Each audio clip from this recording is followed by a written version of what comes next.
దివంగత ముఖ్యమంత్రి జయలలితకు ప్రియనిచ్చిలిగా ఉన్న శశికళ పార్టీ పగ్గాలు చేపట్టిన తర్వాత ఆమె రచిస్తున్న వ్యూహాలు ఎత్తులు పై ఎత్తులకు పార్టీ నేతలు సైతం బెంబేలెత్తిపోతున్నారు.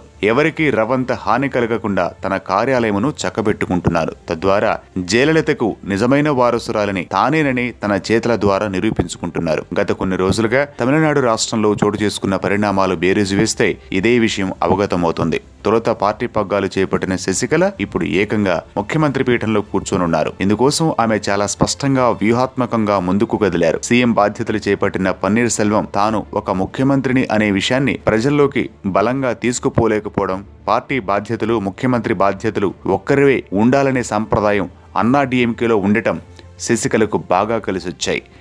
ఈ రెండు అంశాలను అడ్డుపెట్టుకుని శశికళ తన వ్యూహాలకు పదును పెట్టి తాను అనుకున్న లక్ష్యాన్ని నెరవేర్చుకుంటున్నారు.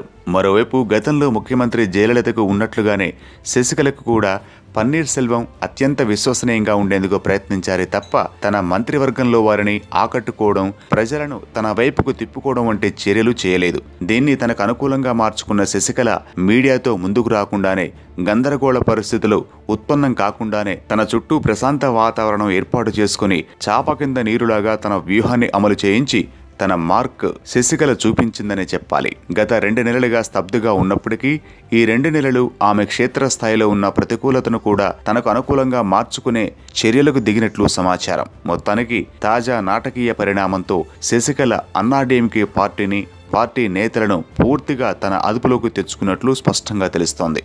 దాదాపు 30 ఏళ్ల పాటు జయలలితతో శశికళ సన్నిహితంగా ఉన్న విషయం తెలిసిందే. ఈ నేపథ్యంలో జయ ఆలోచనలే శశి కూడా అమలు చేయబోతున్నట్లు పార్టీ శ్రేణులు, ప్రజలు కూడా భావిస్తున్నట్లు సమాచారం.